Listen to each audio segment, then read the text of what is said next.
Bismillahirrahmanirrahim. Assalamualaikum warahmatullahi wabarakatuh. Alhamdulillahil qawiyyu sultanu al-wadihil burhanu al-mabsud fil wujudi karamahu wa ihsanu.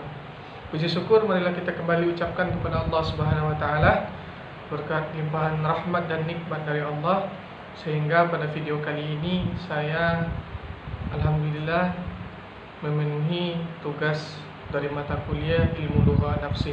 Selawat dan salam buat junjungan kita yang Nabi Muhammad sallallahu alaihi wasallam.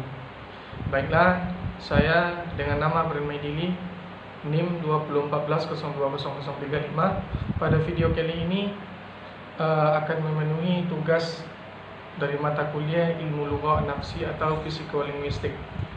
Sebelumnya yang saya hormati kepada Al-Ustaz Rahmat Satria Dinata selaku dosen pengampuh di mata kuliah ilmu lugha nafsi. Di sini saya akan menjelaskan materi makalah saya tentang hakikat berbahasa dan bahasa. Kita tahu bahwasanya istilah bahasa itu merupakan sesuatu yang tidak asing lagi bagi kita, dan tidak juga merupakan sesuatu hal yang baru bagi kita, karena bahasa merupakan sesuatu yang sering kita baca, kita dengar, dan kita gunakan dalam kehidupan kita sehari-hari. Oleh karena itu, di sini ada beberapa poin penting yang mau saya jelaskan. Yang pertama ada tentang hakikat berbahasa. Hakikat berbahasa merupakan sesuatu hal yang sering digunakan oleh sesama manusia, dan juga bahasa merupakan sesuatu hal pokok yang harus digunakan oleh manusia dalam berinteraksi dengan sesama. Oleh karena itu, tiada manusia tanpa bahasa dan tiada peradaban tanpa bahasa tulis. Mengingat dari penjelasan ini, berapa pentingnya bahasa dalam kehidupan manusia. Dilihat dari penjelasan para pakar linguistik, yaitu tentang Vino Chiaro tahun 1974, menjelaskan yang dikutip dari bukunya, yaitu tentang bahasa dan linguistik, mendefinisikan bahasa itu adalah suatu sistem vokal atau sesuatu sistem simbol vokal yang sifatnya manasuka, tergantung kesepakatan di setiap kebudayaan atau masyarakat tertentu. Yang kedua, yaitu ada poin dari fungsi bahasa. Kita tahu secara dasarnya bahasa itu berfungsi sebagai alat komunikasi antar sesama manusia. Di samping itu ada beberapa poin fungsi dari bahasa itu. Yang pertama, bahasa itu berfungsi sebagai informasi. Maksud di sini menyampaikan informasi itu antara timbal balik antara manusia dengan makhluk sosial lainnya, perlunya informasi. Nah, informasi itu timbul dari suatu bahasa. Yang kedua, ada fungsi bahasa itu sebagai ekspresi diri.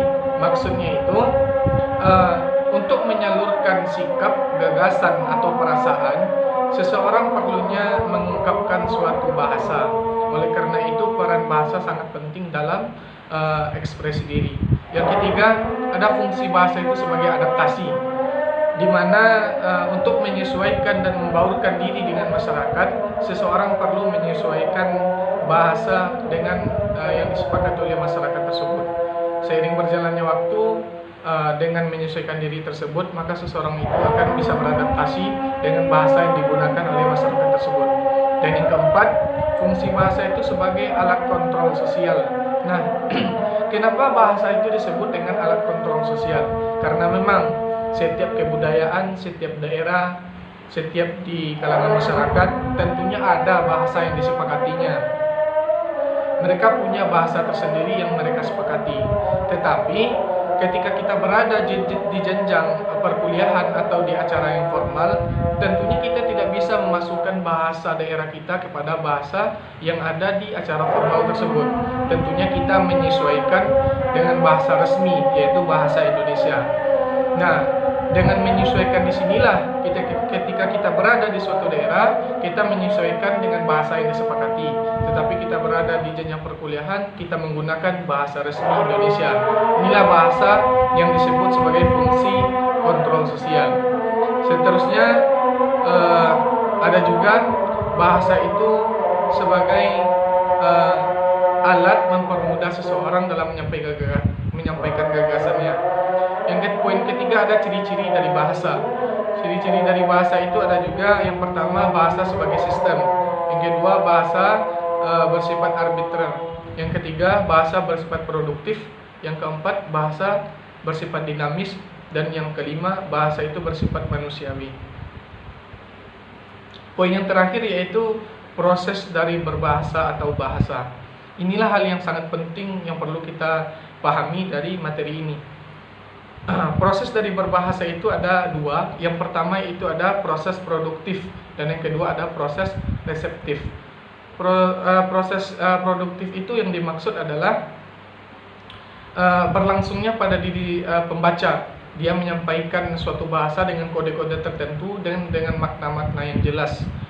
Yang kedua itu proses reseptif, yaitu sesuatu yang berlangsung pada diri penerima. Jadi bedanya itu kalau yang produktif itu dari orang yang menyampaikan, tetapi kalau yang reseptif itu orang yang menerima. Bagaimana seseorang itu bisa menerima dengan baik terhadap bahasa yang diucapkan oleh orang lain, dilihat dari kode-kodenya dan makna-makna yang disampaikan oleh orang yang mengucapkan bahasa tersebut. Nah, kalau kita sesuaikan dengan pembelajaran bahasa Arab, di dalam pembelajaran bahasa Arab itu ada 4 keterampilan dalam berbahasa. Mulai dari kita waktu bayi, tumbuh menjadi anak-anak, orang remaja, sampai usia dewasa. Itu ada proses berbahasa. Yang pertama itu ada keterampilan menyimak, yang kedua ada keterampilan kita berbicara, yang ketiga ada keterampilan kita membaca, dan yang keempat ada keterampilan kita menulis. Seseorang itu akan bisa melalui proses berbahasa jika melalui 4 keterampilan ini. Tentunya yang pertama kita menyimak terlebih dahulu, mendengar, lalu setelah kita dengar, kita maknai, kita cerna, lalu barulah kita bisa mengucapkan suatu bahasa tersebut. Ketika kita sudah bisa mengucapkan, lalu kita bisa membaca suatu bahasa tersebut. Ketika kita sudah bisa membaca, lalu kita bisa juga menuliskan bahasa yang mau kita sampaikan tersebut. Nah, inilah penjelasan dari saya mengenai tentang materi hakikat berbahasa dan juga bahasa. Sebagai kesimpulannya, bahasa itu merupakan sesuatu yang kita sepakati, tergantung di mana wilayah kita berada. Kadang bahasa tersebut tidak harus juga sesuai dengan wilayah orang lain, karena di suatu kebudayaan atau di suatu wilayah tertentu mereka punya bahasa yang mereka sepakati. Tetapi ketika kita sudah bercampur dengan makhluk sosial yang lain di suatu keadaan tertentu, maka kita menggunakan bahasa yang resmi yang kita kenal dengan bahasa Indonesia. Mungkin sekian penjelasan dari saya, kurang lebihnya saya mohon maaf. Saya tutup dengan mengucapkan wassalamualaikum warahmatullahi wabarakatuh.